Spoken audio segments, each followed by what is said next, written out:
Hello दोस्तों, मेरे YouTube channel math power point में आपका स्वागत है। आज मैं आपको बहुत ही ज़्यादा मोस्ट इम्पोर्टेंट क्वेश्चन बताने जा रहा हूँ, जो कि परीक्षा में आएगा ही आएगा और ये 2 अंक का आता है। तो आपको इस पूरे क्वेश्चन को बहुत अच्छी तरीके से सुनना है, समझना है और अपनी नोटबुक में नोट भी कर सकते हैं। जैसा कि मैं पहले भी बता चुका हूं, मैं जितने भी क्वेश्चन बता रहा हूं सब एनसीईआरटी बुक से बता रहा हूं। तो आप अपनी एनसीईआरटी मैथ की बुक में इन सभी क्वेश्चनों को टिक भी कर सकते हैं और जो आपको आपको लगे कि इसको लिखना चाहिए तो आप लिख भी सकते हैं। देखिए फिर से चैप्टर 5 और एक्सरसाइज 5.1 2 अंक का एक क्वेश्चन है। Question number 17। सवाल में दिया गया हमारे पास कि हमें यहाँ पर ए और बी में संबंध स्थापित करना है कि ए और बी में कैसा संबंध है। मीन्स इसका हमें एक समीकरण बनाना है। ठीक है, तो हमारे पास दिया गया फलन कितना है? हमारे पास फलन दिया गया है एफ ऑफ एक्स बराबर ए एक्स प्लस 1।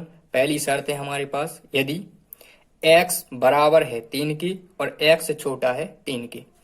दूसरा फलन दिया गया है f ऑफ x बराबर बी एक्स प्लस 3 यदि x बड़ा है 3 से।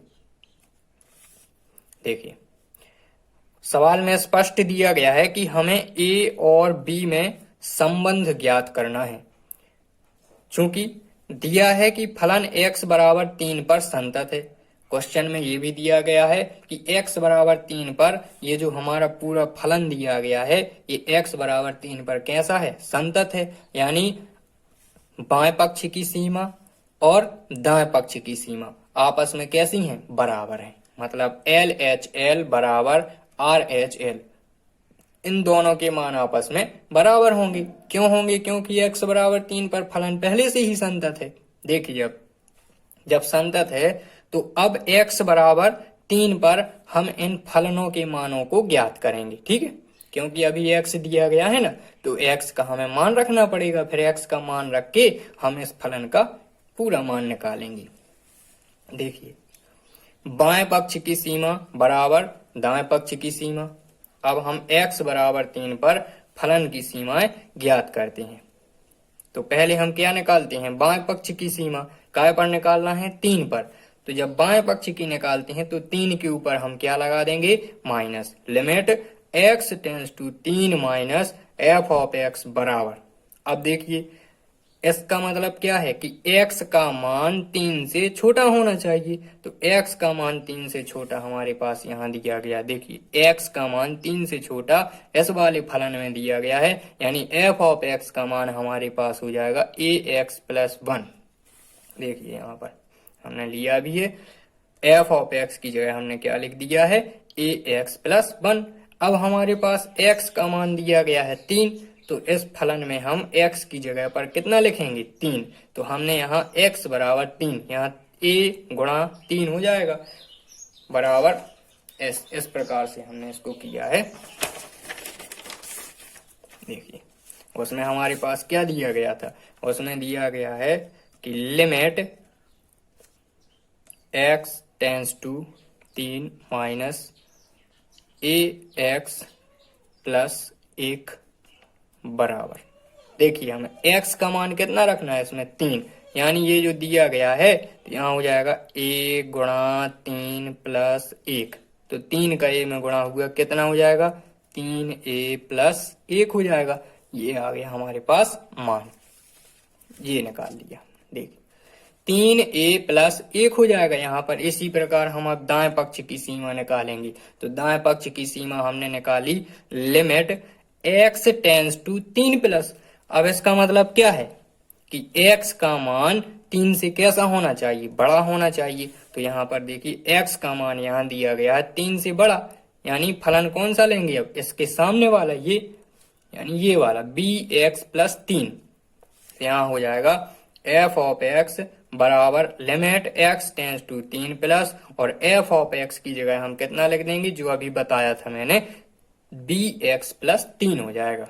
अब जैसे ये वाला सॉल्व किया था वैसे इसको करना है कि x का मान हम कितना रखेंगे 3, तो x की जगह 3 लिख देंगे तो कितना आ जाएगा 3b, तो 3b प्लस 3।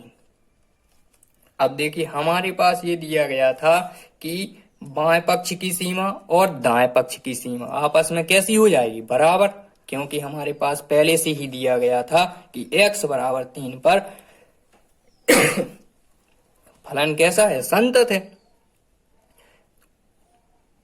तो देखिए लेकिन समीकरण 1 से, यहां पर हमने समीकरण 1 बना लिया था, तो यहां हो जाएगा समीकरण 1 से कि एल एच एल बराबर हो जाएगा आर एच एल। तो यहां हो जाएगा देखिए एक का हम इस तरफ पक्षांतर कर लेंगे तो हो जाएगा 3a बराबर 3b प्लस 3 माइनस 1, तो 3a बराबर हो जाएगा 3b प्लस यहां घटा देंगे हम तो कितना आ जाएगा 2। 3b का हमने कर लिया इस तरफ पक्षांतर तो हो जाएगा 3a माइनस 3b बराबर 2। 3 को निकाल लेंगे हम कॉमन तो यहां हो जाएगा a माइनस बी बराबर 2 और a माइनस बी बराबर हो जाएगा 2/3। ठीक है, अब b को हम इस तरफ ले आएंगे तो कितना हो जाएगा, देखिए b को हम इस तरफ ले आए तो a बराबर हो जाएगा b प्लस 2/3। ये हमने a और b में संबंध स्थापित कर लिया है, इसका मतलब है कि एक हमने समीकरण बना लिया है, तो यही a और b में अभीष्ट संबंध हो जाएगा, ये हमारा आंसर हो जाएगा। मुझे लगता है कि आपको ये क्वेश्चन बहुत अच्छे से समझ में आया होगा और ज्यादा से ज्यादा समझने की कोशिश करें। ठीक है, यदि समझ में नहीं आता है तो मैं प्रत्येक वीडियो में कहता हूं कि आप कमेंट करके मुझे बता सकते हैं कि सर यहाँ पर समझ में नहीं आया है, तो मैं आपकी जो भी प्रॉब्लम होगी मैं सॉल्व करूंगा। ओके।